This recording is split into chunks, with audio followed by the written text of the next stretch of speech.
I kid you not. It keeps finding ways. The Pistons keep finding ways to make it worse and worse and worse. Even when I think they've hit rock bottom, somehow it gets worse. They lose to the Indiana Pacers, but in just a historic, epic fashion at the end of the game. We'll talk about it in today's episode of the Locked On Pistons podcast. You are Locked On Pistons, your daily Detroit Pistons podcast. Part of the Locked On Podcast Network, your team every day.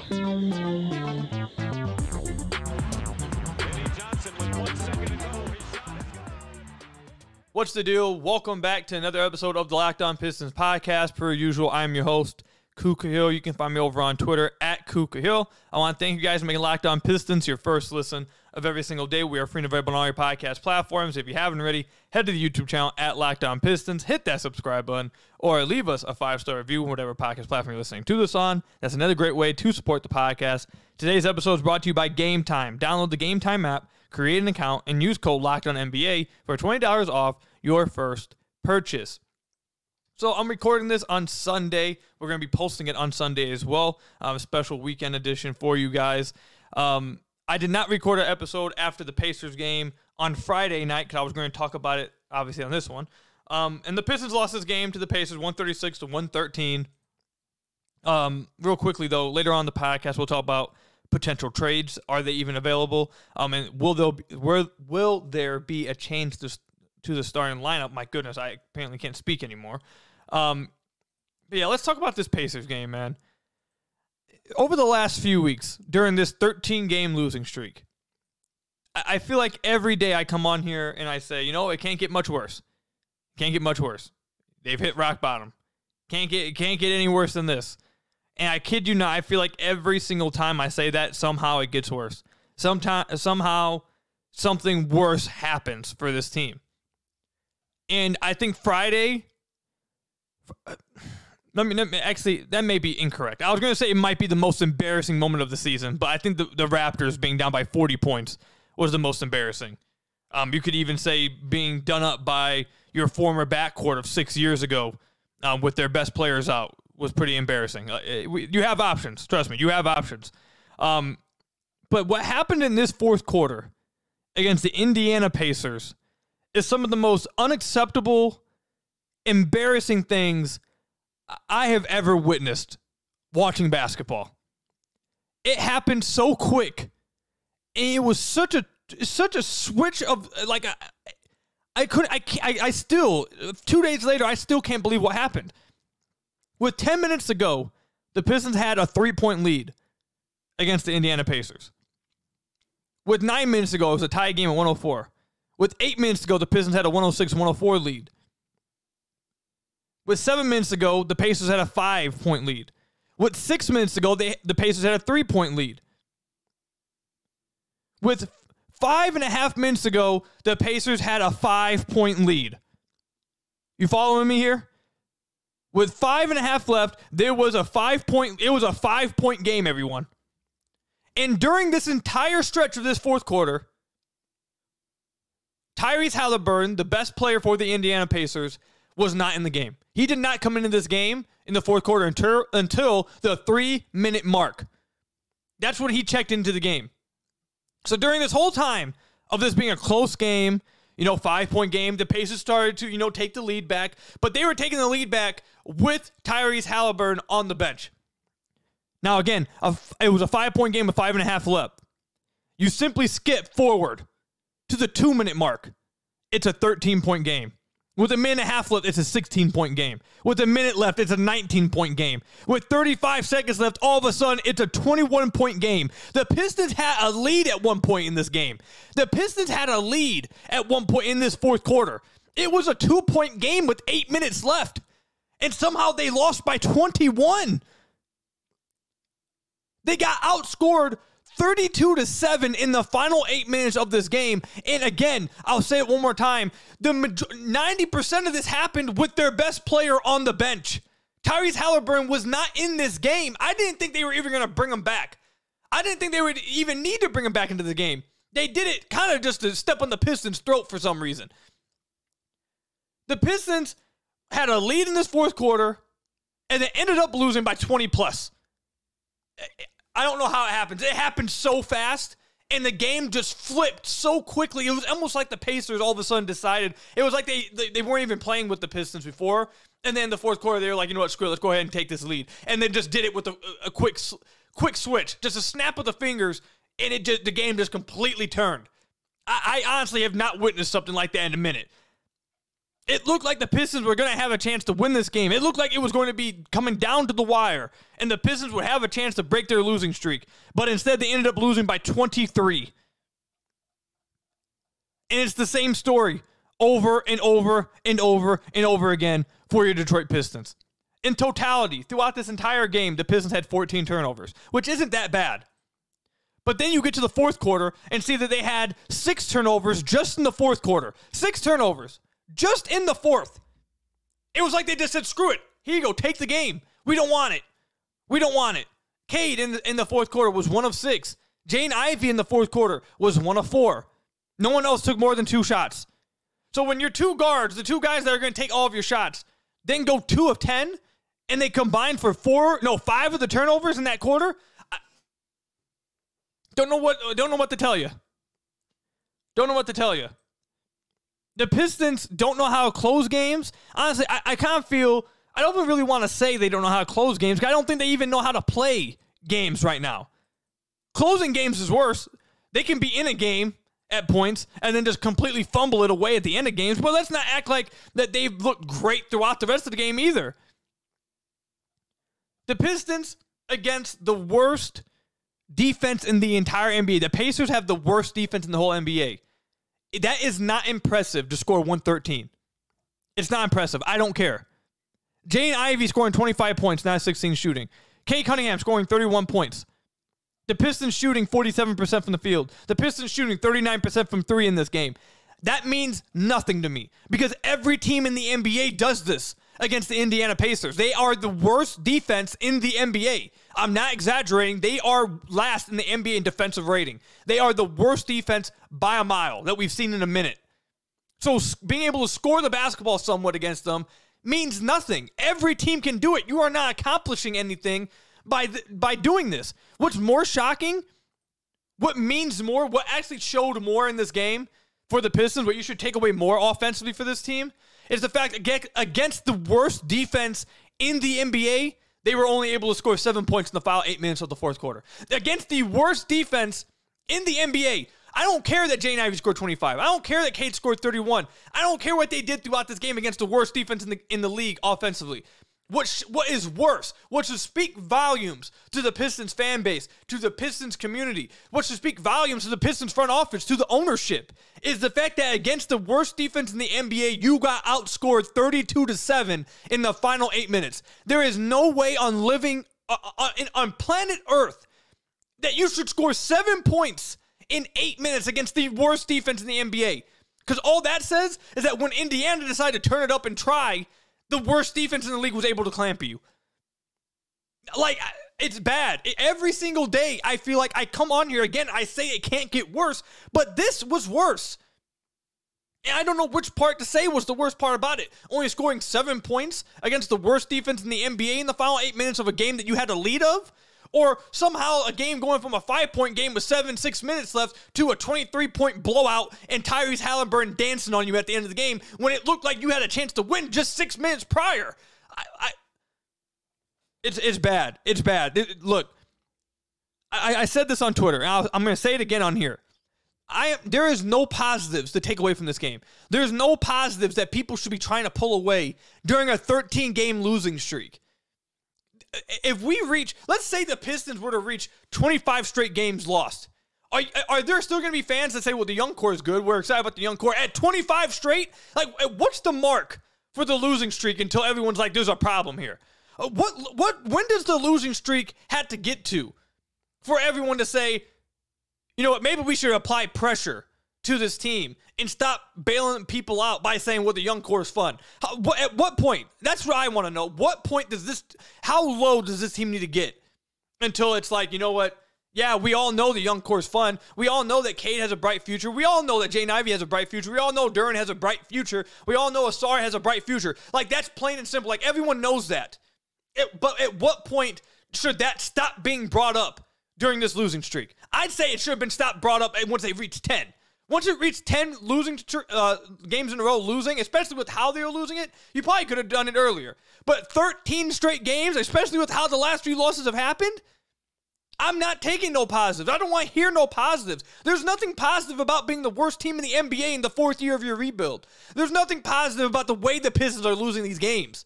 I don't care if they look fun in the second quarter for a 3-minute stretch.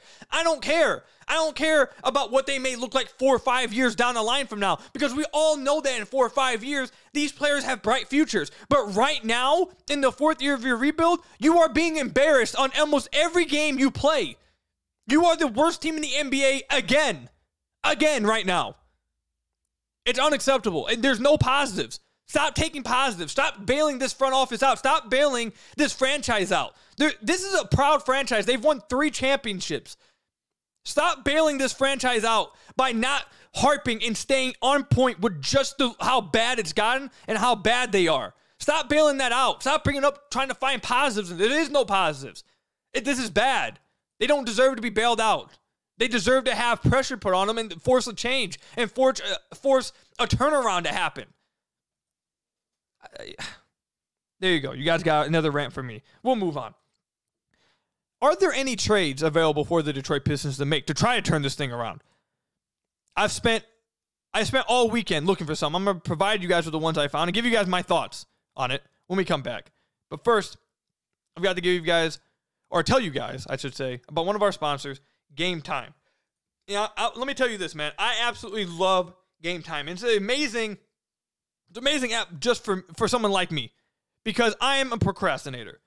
Absolutely. I'll admit it right now. It is what it is.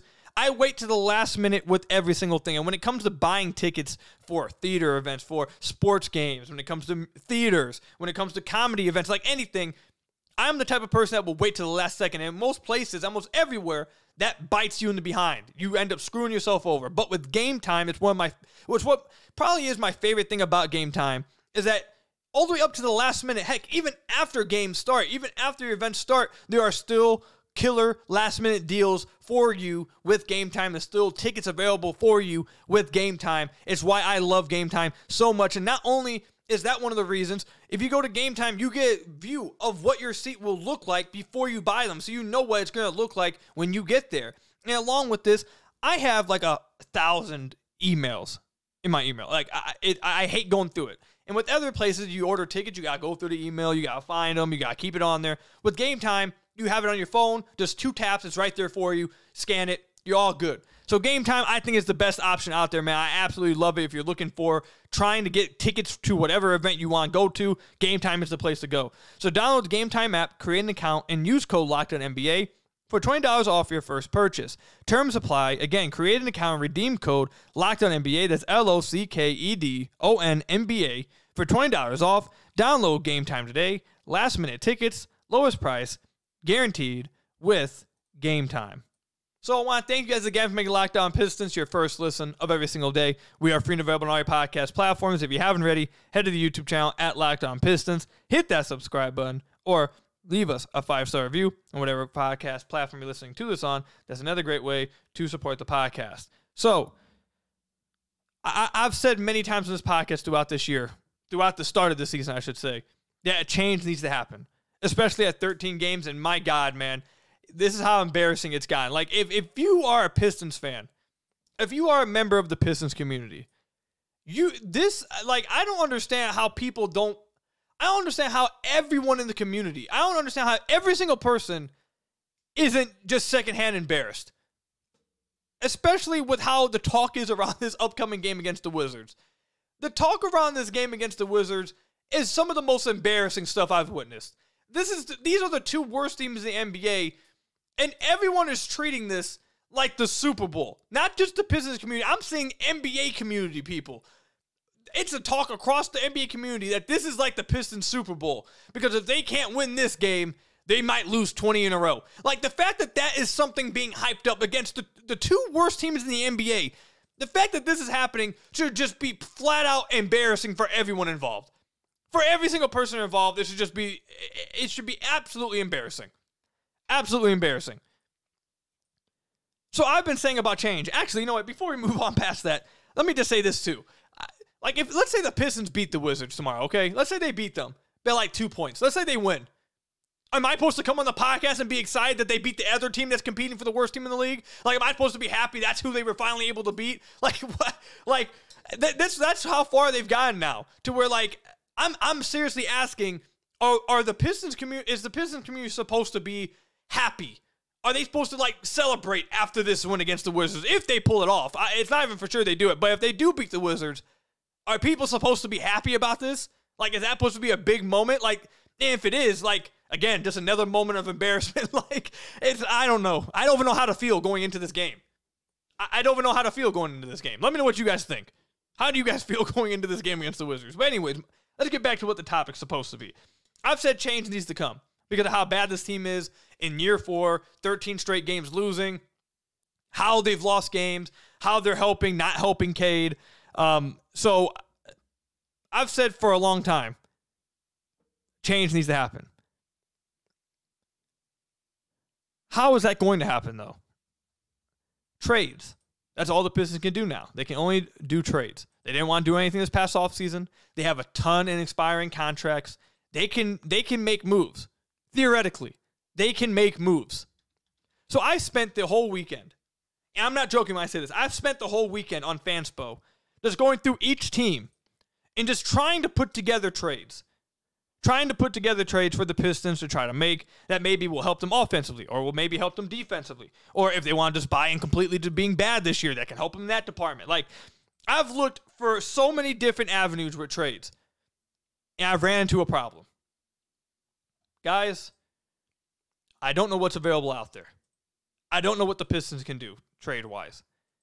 And let me say this before we continue going.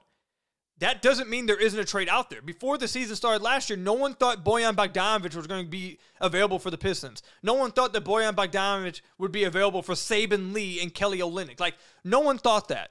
So I'm not the one being paid millions of dollars to search throughout the trade market. I'm not the one being paid millions of dollars to be talking with each front office, to be talking with each GM and knowing the prices of guys and guys that could be available. I only have so much information. You guys only have so much information. ESPN insiders, like, everyone only has so much information available to them that the GMs have way more of.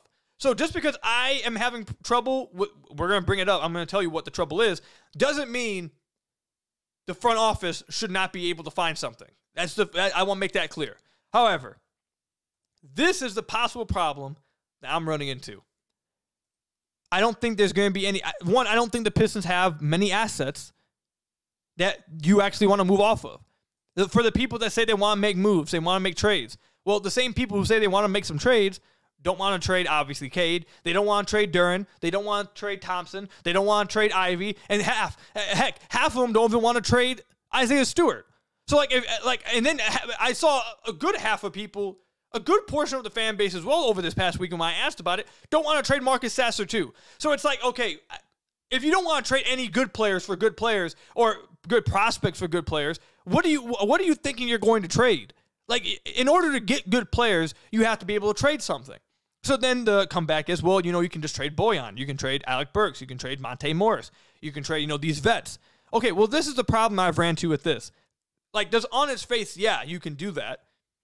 But the teams that would want a Bojan Bogdanović, the teams that would want Alec Burks, the teams that would want Monte Morris, like, those teams are teams that are trying to be good. Those are teams that are trying to either take the next step as a contender to bolster their contending roster, or are trying to get into, like, contention and think that, hey, maybe if we just add one more piece, they can really help either as a bench piece or as a starter. Like, those are the teams that are interested in them. So what are you getting back for those guys? You're not getting nothing of worth from those teams. In that situation, you're probably getting, like, picks back. You're probably getting maybe a young prospect potentially with Bojan. I doubt it. But in that situation, you're getting future assets back for that. It's nothing that's going to help this team right now, which is what would be the purpose, I think, at this point in the Pistons rebuild and what's going on this season. You want to make trades right now that maybe don't get, like, a star. Like, you don't need to be getting a star or, like, maybe even not even a player better than Bojan, like, hypothetically, but a player that maybe fits better than Alec Burks, or maybe fits what you want to do a little bit better than Monte Morris, or brings you some depth on the wings. Like, something like that. That's what you're trying to do. And those contending teams that would want these guys aren't giving up good players because that defeats the whole purpose of getting said good players. So then you have to basically cross them out. You have to basically cross them out because unless the Pistons want future assets, you're not trading with those guys. It's not happening. So I had to cross those guys out. I kept trying to find moves. I couldn't do it. So then you move on to like the bad teams, the worst teams that maybe would want to do just a straight up swap. Maybe they're trying to tank. Maybe they're trying to get off a big contract. The Pistons have a bunch of expirings. That's the Pistons' best asset. It's the fact they have a ton of expirings so they can give teams salary cap relief and the Pistons can absorb a big contract. That is their best asset that they have. Again, here's the problem. Where is this big contract available? What big contract is out there that you can just absorb? For example, I know the hot name on the market right now is Zach LaVine. Are the Bulls in a position where they would even want just salary cap relief for Zach LaVine? I know that there's been reports lately that say his market isn't that hot. So maybe they lower their price and you can just offer salary cap relief and a pick or two for Zach LaVine. Would that get it done? Or do the Bulls want to try to retool still? Or do the Bulls want young assets back? They don't want just salary cap relief and some picks. Now they want some young players back. Well, that takes the Pistons off the table because no one wants to trade any of their young players at all. So like that's one of the teams with a big contract. Unless they want salary cap relief and picks, okay, you're out of the running for that one. Where's the other deal at? Who is this other bad team that has a huge contract that you can trade for? Who is it? I've tried to find it. I've not been able to. Like the only other player that I've seen that maybe, just maybe, could be available is Lauri Markkanen. And I don't think he's going to be available. He's too young, too good. With that young core that the Jazz are putting together, I think the Jazz just keep him. And if they do move off of Lauri Markkanen, who had an exceptional season last year, they are going to get a lot more than what the Pistons can offer. So I'm not going to lie to you guys. I have not been able to. I'm not making excuses for the front office because they get paid the millions of dollars. They need to find a way to make a deal happen if it's available. They need to find something. Stan Van Gundy, when he was GM of this team, he made trades happen. He won trades. He made things happen. It's possible with a good front office to be savvy in the trade market. So here are the only 3 trades that even I could try to come up with. First one is Killian Hayes in a second-round pick to the Spurs for Doug McDermott. Doug McDermott brings you a movement shooter. He's a veteran. He can play on the wings. He's 6'7". Like, okay, and you're getting rid of Killian Hayes, and you're moving a second-round pick. Okay, that's not a big needle mover, but that's like a deal I could see happening. Another one that I came up with. James Wiseman in a second-round pick for Danilo Gallinari going to the Wizards. Maybe the Wizards want to give Wiseman some touches. They're a bad team. They want to see if they got something in Wiseman. And then Danilo Gallinari, a vet, can come over to the Pistons, play for them, and provide some help for them. Shooter, maybe, I guess. I don't know. These aren't needle-moving trades, again. And then the last one I was able to maybe put together, which I don't even think this could even in a shot at hell probably happen. But I got the Grizzlies, Alec Burks, Monte Morris, and 2 second-round picks to the Grizzlies for Luke Kennard and Kenneth Lofton Jr. You get Luke Kennard back in Detroit, movement shooter, one of the best shooters, if not, arguing to be one of the best shooters in the entire NBA. Movement shooter, pull-up shooter, mid-range shooter, just a flat-out good shooter and scorer, something the Pistons desperately need. And you get rid of a guy who's not going to play much this year, in Monte Morris, Alec Burks, and you swap in a few second-round picks. Luke Kennard has a contract for 2 more years. You give the Grizzlies some salary relief, get out of that contract, get out of that money a year earlier. That's the only moves I've been able to even try to come up with. And I don't think any of those maybe can even happen. I think the Spurs one probably has the best chance of happening. But that's what makes this even more daunting for me, is that I went through and tried to find trades to do, and I just couldn't find any good ones. So if you guys know of any trades you guys think could actually happen where both teams, not just the Pistons, but both teams would want, let me know in the comment section down below or over on Twitter at Kuka. When we come back, will there be a change to the starting lineup once Bojan Bogdanovic returns from injury, which could be as soon as this week? Heck, maybe it could even be the Washington Wizards game. We'll see. We'll talk about that when we come back. But first, I've got to tell you guys about one of our sponsors, FanDuel Sportsbook. Score early this NFL season and with the NBA season with FanDuel, America's #1 sportsbook. Right now, new customers get $150 in bonus bets with any $5 moneyline bet. That's $150 if your team wins. If you've been thinking about joining FanDuel, there's no better time to get in on the action. The app is so easy to use, and there's a wide range of betting options, including spreads, player props, over-unders, and more. And for someone like me who was new to betting a few years ago when it became legal in Michigan, I checked out FanDuel. It was the easiest way, got me into it, helped me learn all kinds of things about it. It was easy to use, I promise you.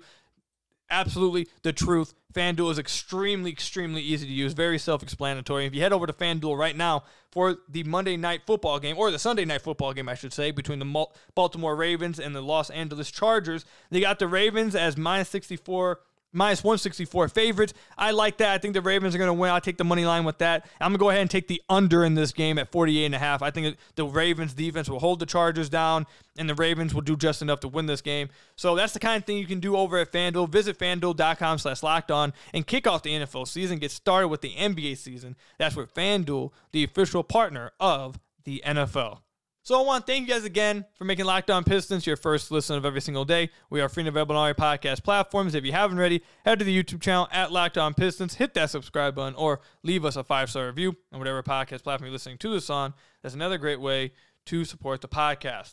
So when Bojan Bogdanovic comes back, which could be against the Wizards, but it's going to happen soon. If it's not against the Wizards, it sounds like it's going to happen real soon. Is he going to come off the bench? Is he going to start for the team? And if he does start, who's coming off the bench? So I wanted to talk about this because I saw a friend of the podcast. He's been a guest on here before, Jack Kelly. He's a digital media member for the NBL, big time over there.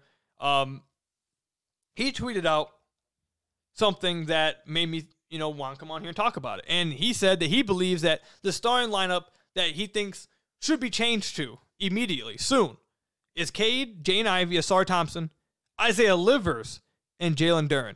And the Livers talk is something that, I think all of my listeners are very aware of. I've talked about him a ton on the podcast all offseason. I completely understand where Jack's coming from here. Isaiah Livers provides that shooting threat for you. He also provides defense, team defense, knows where to be, talks a ton on defense. Listen to the broadcast. You can constantly hear him telling guys where to be. He's the only guy on the team that can shoot the ball, space the floor, and then while also being a fine defender. Like they don't have anyone else like that on the team that can space the floor with good gravity, or that has gravity, I should say, and defenses actually respect, while also being a fine defender on the other end, which is why you'd start Isaiah Livers, because he gives you the best balance of both. You're not having to pick just one or the other. So I completely understand why Jack brings up that lineup, and I wouldn't be mad about this lineup either. We saw that lineup play actually for a few minutes against the Pacers. I thought it looked good. I honestly probably would have closed with this lineup, you want to be honest, in the fourth quarter. But anyways, when Bojan comes back, though, should he start? I think, yes. I think he has to. I think the whole defensive experiment, it needs to die because I know throughout the whole offseason, I said, I do not want to deal with another team being bad defensively. And I still feel that way. However, the Pistons just they didn't go out and get the personnel to be a good defensive team. They just didn't.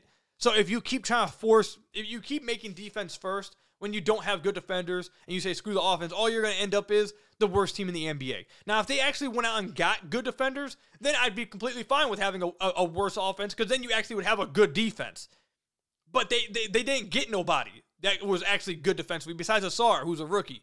They didn't go out and acquire good defenders. So that's why I'm like, dude, like at this point, like you can keep trying to preach the defense, go defense first, but really you're not even going defense first when you do those lineups. You're just going bad basketball first. Like that's all that's happening. That's all that's happening. So when Bojan comes back, I think you have to start him. And I don't think you bench Asar. I think you got to bench Isaiah Stewart. Isaiah Stewart's been fine this year. I think he's been good this year. But Asar is a bigger piece of the future. Asar has been amazing as a rookie. He's been incredibly impactful defensively. His secondary playmaking is needed. Transition playmaking is needed. His athleticism in transition on cuts, backdoors, offensive rebounds, defensive rebounds, his weak side rim protection, like all the stuff he brings to the table. And along with the fact that he's a cornerstone of the future, he should not be brought off the bench for Isaiah Stewart. Isaiah Stewart should come off the bench when Bojan comes back. Bojan goes in. He'll provide the best spacing possible of anyone could possibly do on the team. And you see where that takes you. You hope everyone else stays healthy now, and you hope you have a good enough offense that can keep you in games. You can close better down the stretch with Bojan in the lineup. I don't think Bojan was too great down the stretch last year, but that was because he had the ball in his hands a lot. Maybe with Cade having the ball in his hands, Ivy having the ball in his hands with Bojan on the floor, maybe that helps them. That's the hope anyways. And it's not a demotion for Isaiah Stewart. It's not because he's playing bad. It's just simply because it's what should matter here is what's the best lineup for Cade? What's the best lineup for really Cade? What's going to help Cade thrive the most? And that's what's going to help Cade thrive the most. And by doing that, that will also be what helps Ivy thrive the most. That will also be what helps Asar thrive the most. That will also be what helps Jalen Duren thrive the most. Because when Cade thrives the most, when you have Cade, and when you're optimizing Cade at the best ability possible, everyone else will fall in line. Everybody else will get better as well. So that's what I think they need to do, but we'll see if they do it. Let me know what you guys think, though. Comment section down below or over on Twitter at Cougar Hill. That's all I've got for you guys today. Thank you guys for making Locked On Pistons your first listen of every single day. Hit that subscribe button to the YouTube channel. Leave us a 5-star review, whatever podcast platform you're listening to us on. And until next time, I'll see you guys later. Stay safe out there. Till next time, peace out.